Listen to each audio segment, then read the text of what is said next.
Hello, and welcome to Art Lounge.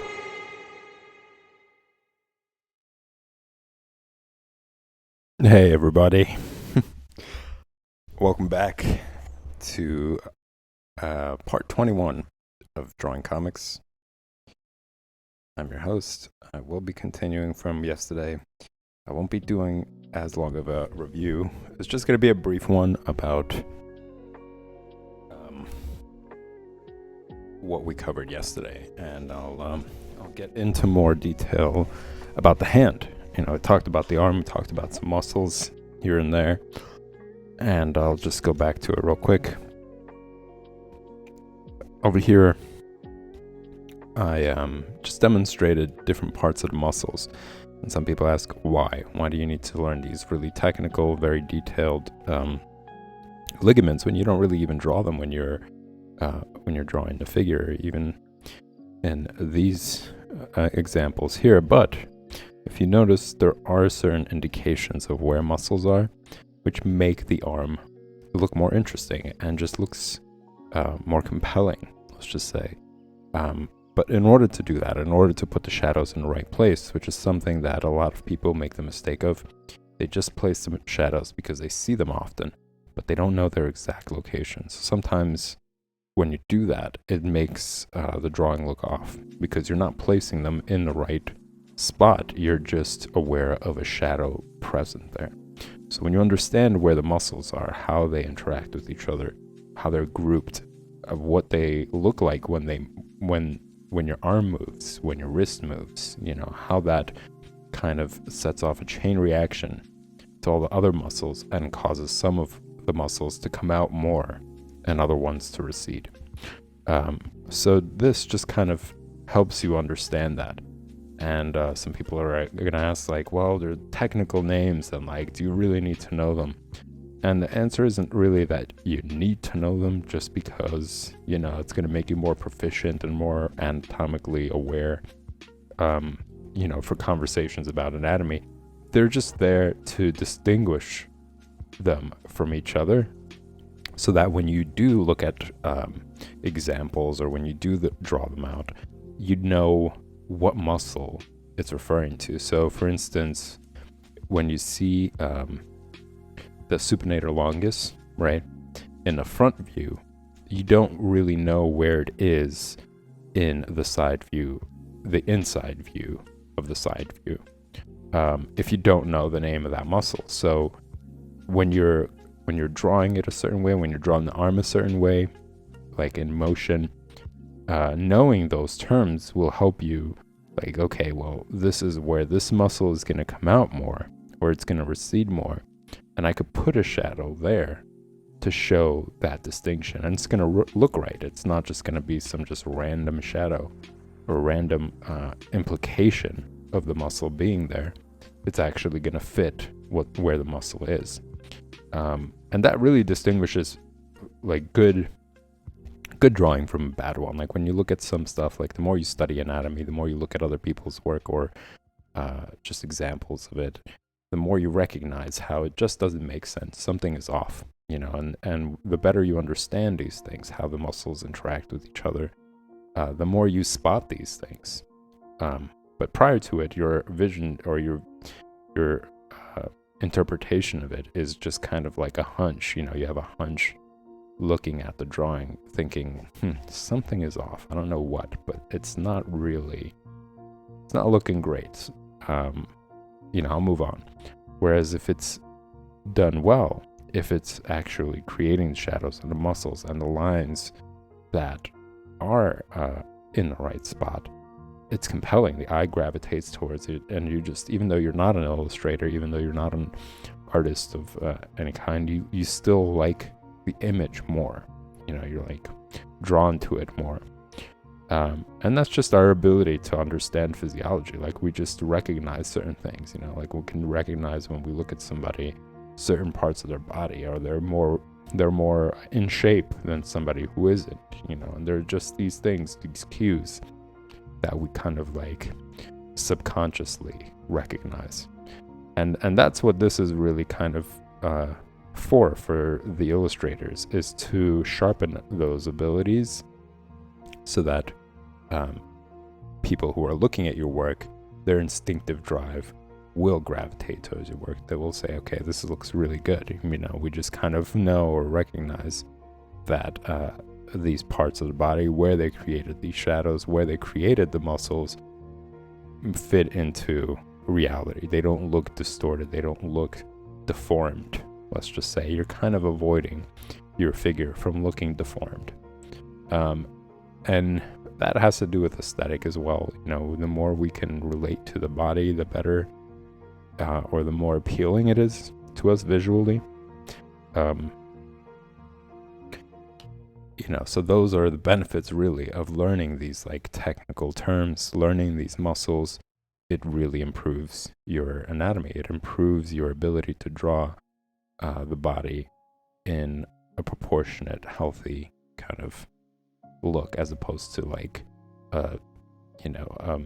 distorted, deformed kind of way. And I've noticed people do that, when they don't study the anatomy, they just study like really muscular people, and they don't really study that either. They just kind of go off of their imagination. Some of it might look okay, but you will notice that when they're drawing lines for the muscles, or when they're trying to create shadows for the muscles, it distorts the entire image. It distorts the entire figure. And you could tell within just the body, aside from the shadows, aside from the muscles, that they haven't really studied the anatomy as well. There's stuff that's off. The arm is like way too large in comparison to the other one. The fist doesn't have any details. The knuckles kind of look like spikes, etc. So just more examples of why it's important to study this stuff.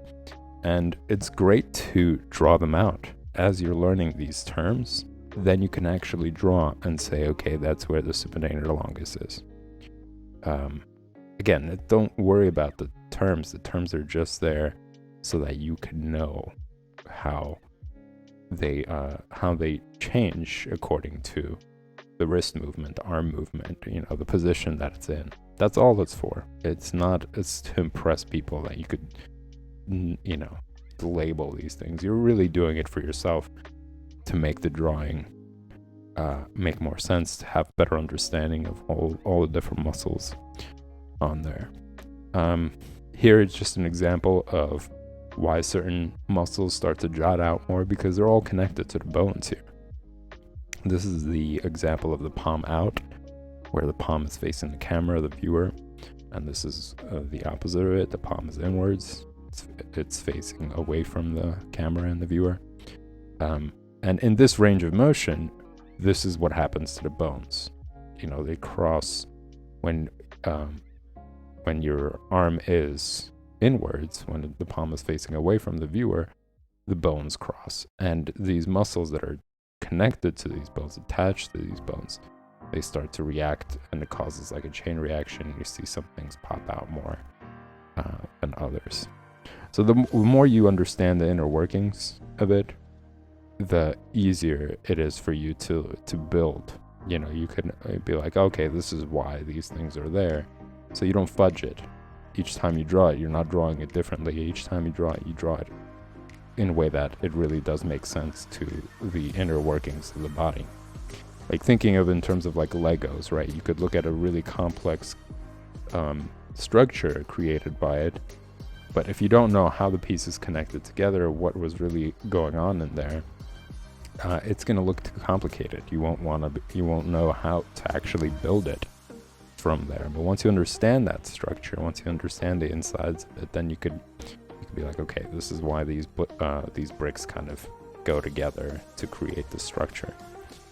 I'm sure I could come up with like better examples for it, but that's just an idea of how inner workings can really benefit you building on top of it.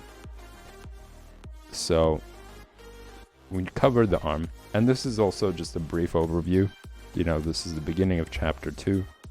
This is just a brief overview of the arms. And the hand. And the more we go into it, the more examples and drawings I could do for you guys of the hand and arms, etc. So I thought this would be an important example. There's a lot of text here. This is a great book. You could really read into things, and it has some good explanations and examples. But I just wanted to, for demonstration's sake, for visual, I thought this was a very important image. Kind of skipping over the other ones because I think they make more sense being accompanied by text.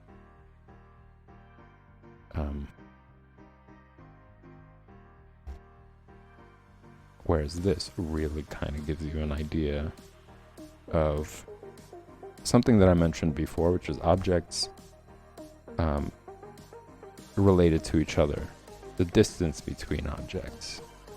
How do you know where to start and where to end certain parts of the body?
So just want to do a quick sketch, something that I've mentioned before. It's great to just start out lightly in case things like, it's not proportionate, or you start out drawing it too big or too small.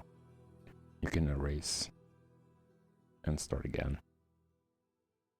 So this example is just to show the range of motion of the thumb and how it kind of all connects to each other and the relationship between each other. For example, you could see the arch here to demonstrate the height of the thumb. Like how high can it actually go, or it should go when you're drawing the hand.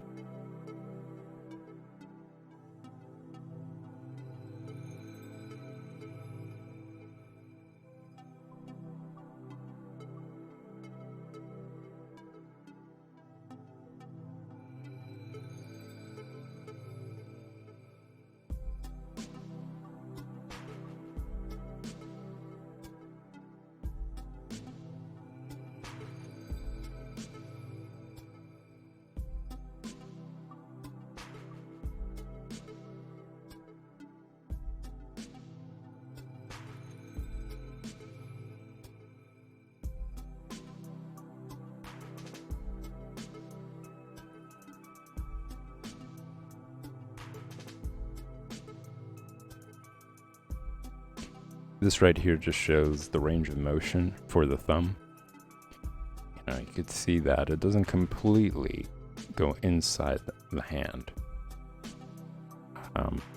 As in, these dotted lines right here show that it still kind of shows curvature to it. It's not just a straight line going down the moment the thumb goes inwards. It does still protrude. The muscles still show coming out.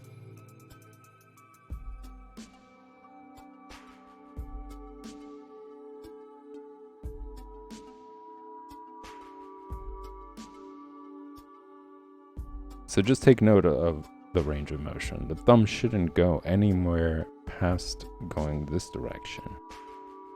It's just not natural. That's not going to happen. And again, you could just easily just look at it yourself. How far back can my thumb actually go? And this example shows it to you. Like, you can't go all the way to the other side. With the fingers stretched out, not coming close together. The finger's flat, the arm is flat. This is about as far as it can go. It can almost touch the base of the pinky, almost. Again, this is with all the fingers stretched out. So you could see that there's a range of, that's as far as it's going to go in the range of motion. And that's pretty understandable, right? Like you could just do it yourself and you can be like, oh, that's obvious. But what isn't obvious, it's for your hand-eye coordination, for your ability to draw that and to see those limits from your imagination in a sense. So it's important to not only just understand it verbally, not only understand it visually, it's also important to actually practice this physically and get your hand used to it, get your hand and eye to connect with each other and draw this out.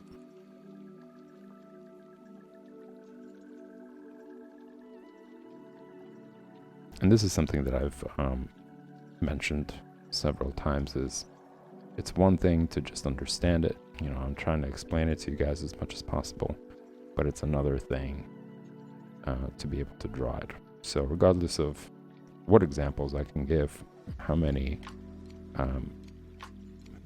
metaphors I use, it still doesn't substitute the need to practice this regularly. Like, you drawing it once isn't really going to do it, isn't going to cut it. You know, going to the gym once isn't really going to produce great results immediately. You're not going to want to wake up the next day with a six-pack.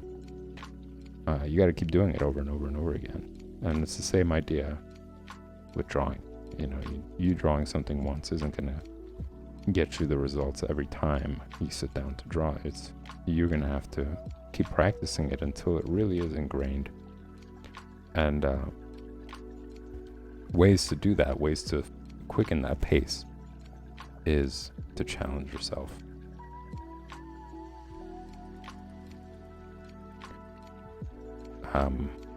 One way to do it is to just try to memorize this stuff as well. Drawing them out, trying to remember, and then trying to draw it without looking.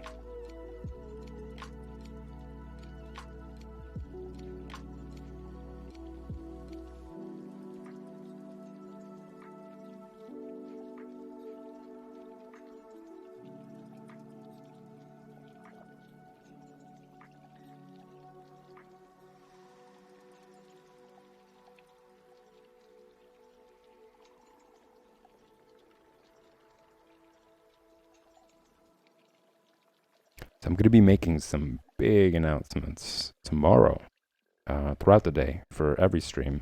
I'm going to take some time to just go over what some changes are going to happen with Art Lounge. Unfortunately, I have to cut the hours for it.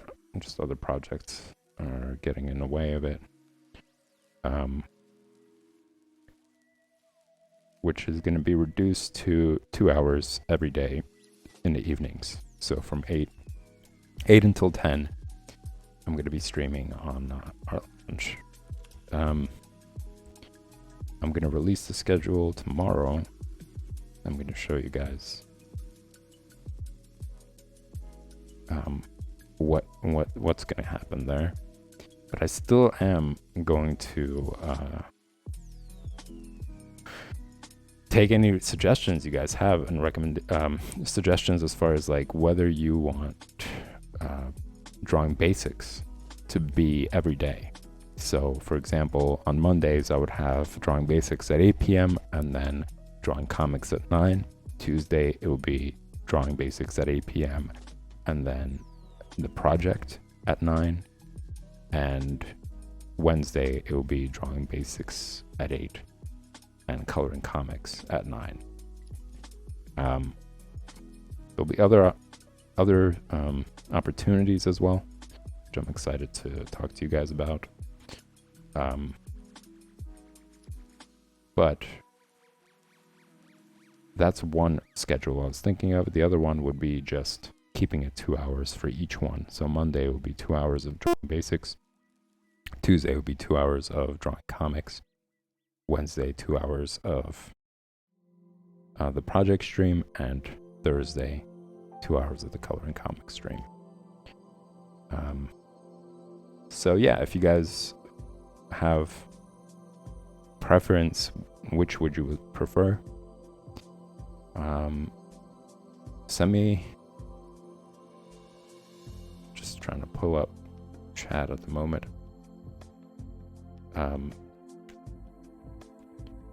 Leave comments in chat, leave comments in social media.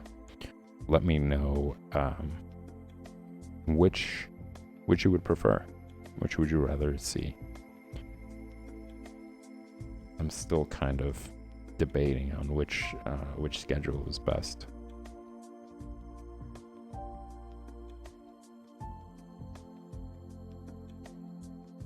On one end, I don't think that an hour is enough of any of those streams, really. Like, even drawing basics, I feel like 2 hours would really benefit,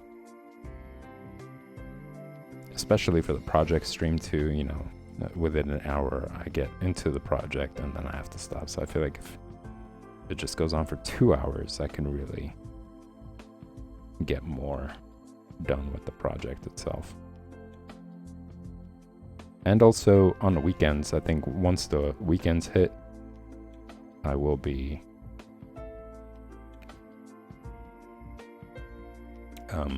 spending more time streaming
So this is also a really important detail right here. This curve right here is really important because it shows you where the thumb really should be, and where the fingers start. So for example, you see how it's pretty equal in terms of each of the joints, right? This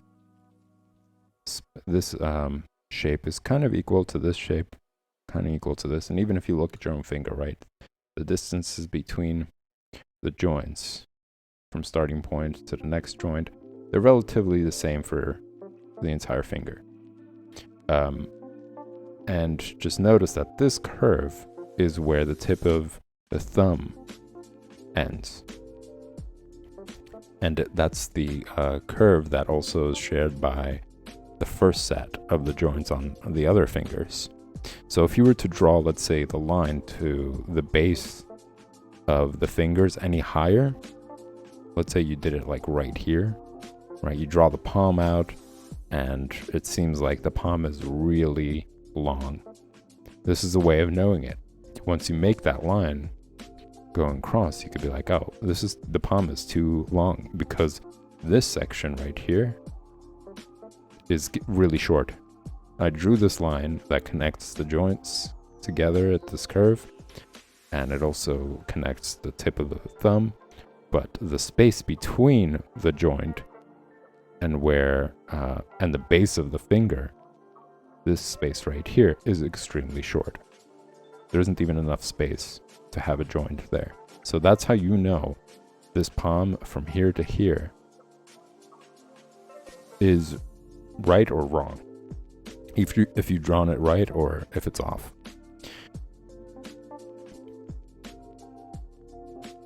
So really important detail there.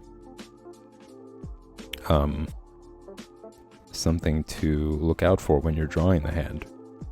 You want to avoid having huge palms, and this is a good test to notice that, to figure that out.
Just want to give it a little bit more definition.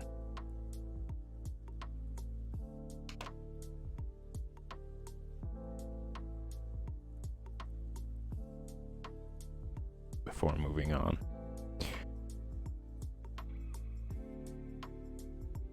trying to see whether this is really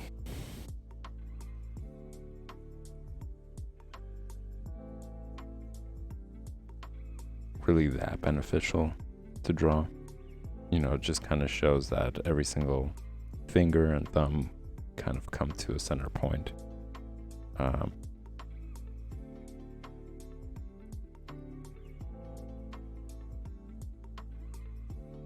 gonna skip over that.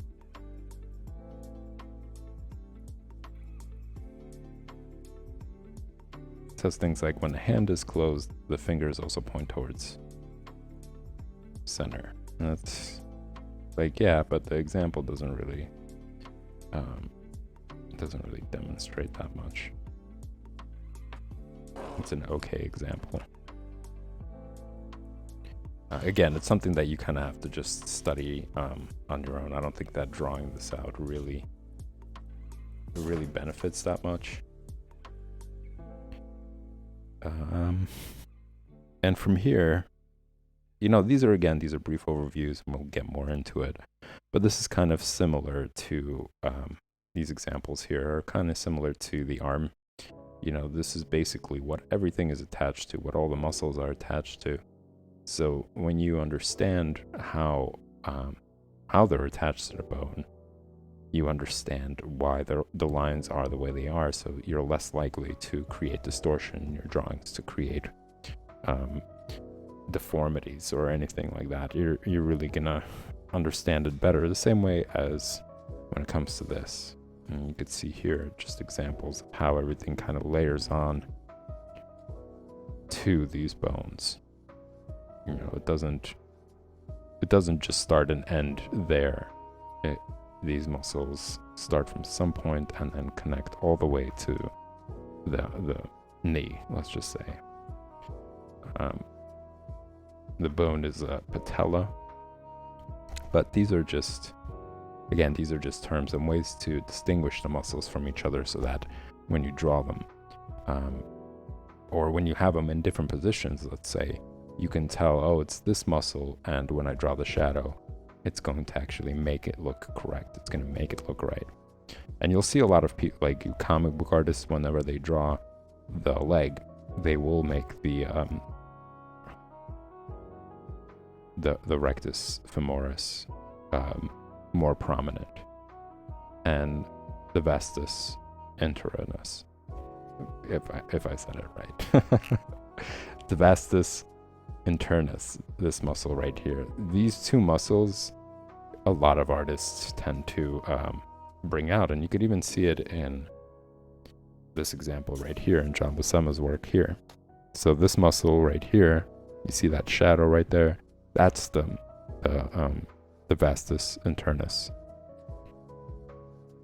And he just did that light shadow there to show it.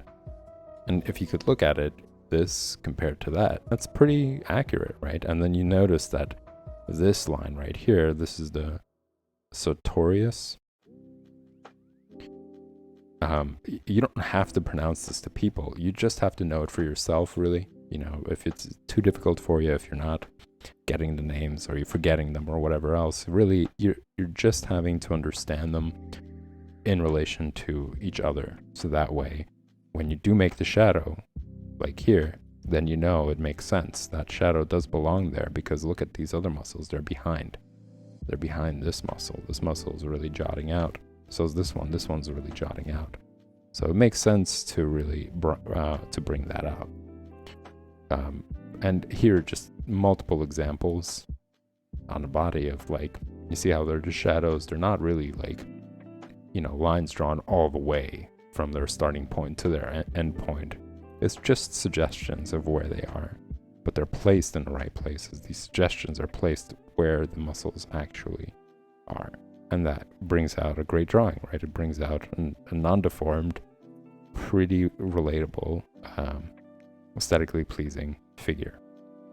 So this is why you should take some time and draw these out. You know, just practice them, visually understand them better, draw them out, to have your hand-eye connect to it as well.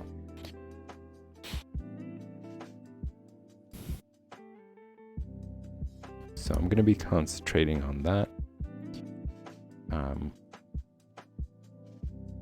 for the sake of the demonstration.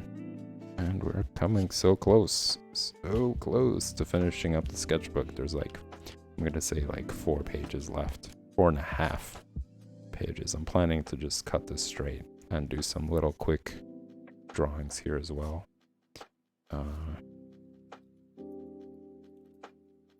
And of course, and for those of you just tuning in, this is something that I tell everybody to try to do, is fill up your pages all the way. All parts of the page. And I still see some places where I can come back and do these kind of like figure drawings all around, fill them up as much as possible in all the spaces. It's a challenge. It's a good challenge to get over your fear of having objects too close to each other. So I still plan to, like, on my own time, just fill all this up as much as possible with different types of drawings, like those practices. You know, drawing, let's say, the arm, drawing the bones, drawing the muscles. Like, these are great places to come back and fill up those empty spaces as much as possible. But yeah, at the end of it, you're going to feel great because you've really utilized the sketchbook. You've really filled it up. You thought of different ways. You not only is it just about filling up, it's also the challenge of trying to draw objects proportionate, even if they're not the same size as the reference. So if in the reference, let's say the leg is really long, the challenge would be to try to fit it as a shorter version and still making it proportionate and making it accurate within this limited space. You know, or just having it like collide, like be in the foreground of this object, not touching it barely or being like really close to it, but actually having it in the background, while another object is in the foreground, or vice versa. So all those challenges could really be met by trying to fill up the pages, like as you could see here. For example, here the foot is, when I drew this, I drew it behind this foot here, right? And when I drew this, it's actually behind the figure that I drew much earlier. So just kind of like place them around these other drawings that I've done before. Same thing here. Like I drew this figure out, but it's behind this one in front. And this figure is in front of this one. So that's really the kind of challenge that I'm taking on with this, is trying to figure out ways to have objects next to each other, colliding with each other, and drawing them properly. Because if you're drawing comics, you know, this is another great example of it, his legs, and I drew the figure behind those legs. This one is above in a foreground, and this one is in a background. This is in the foreground, that's in the background. So practicing foreground and background, it's an excellent way to just kind of get over that. You know, don't just focus on centerpieces, and then when it doesn't work out, you just move on to the next page. You know, this is another example of it. It was like a centerpiece, but I never really went to finish the rest of it. So why just flip to the next page when you could fill up the rest of the page with all these different sketches? Planning to revisit this as well, these little areas. But I highly encourage you guys to get into that. Utilize as much of the space as possible before you move on to the next sketchbook. And just make all your sketchbooks this way. You know, turn them out to be filled up pretty much. It's the greatest way to go about it.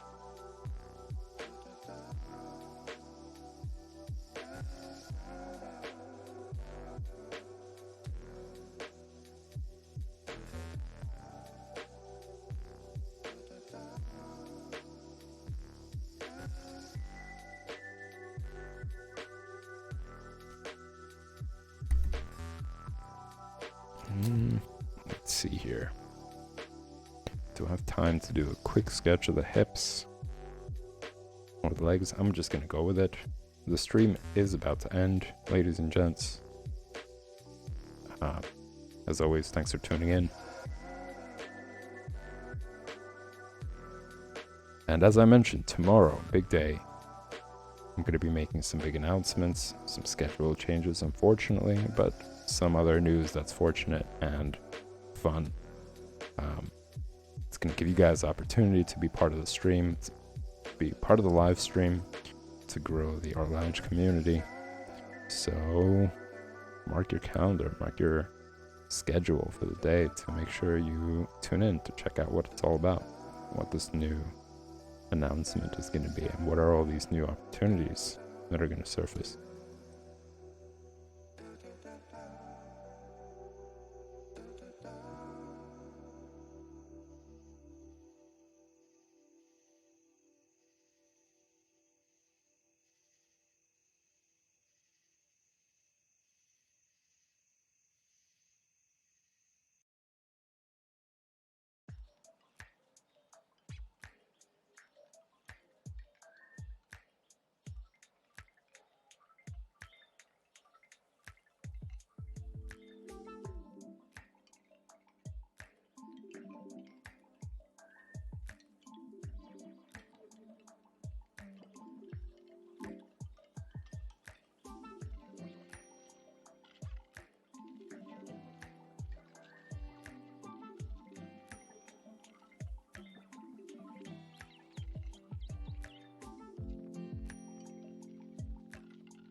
This is mainly for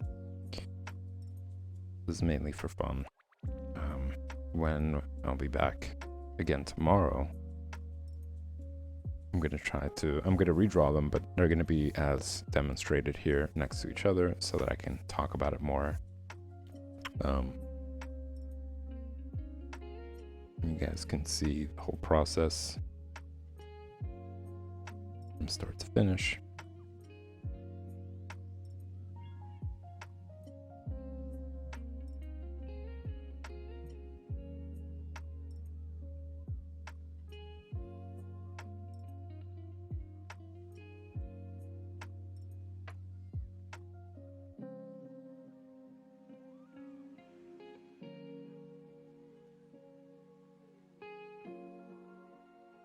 So interesting to see this like little tailbone.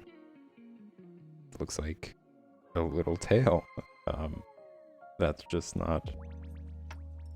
To be honest, I don't know what purpose it serves. Maybe just to hold more of the muscles together, rather than it just being a tail, you know.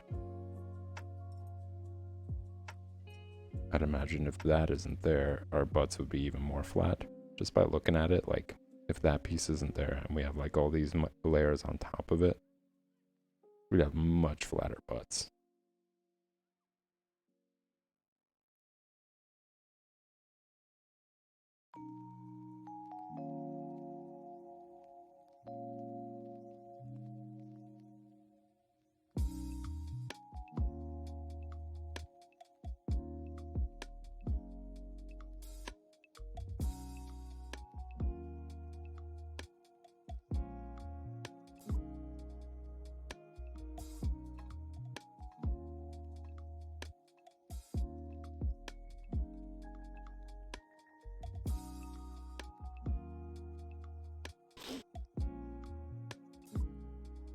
Alright, ladies and gents, this is it for the Drawing Basics session. Thanks for tuning in. If you enjoy the content, hit the subscribe button and the like button. They both go a long way. And stick around. I'll be back in 5 minutes to draw more of Conan the Barbarian. Beautiful work by John Buscema. So yeah, you'll get a chance to see that process.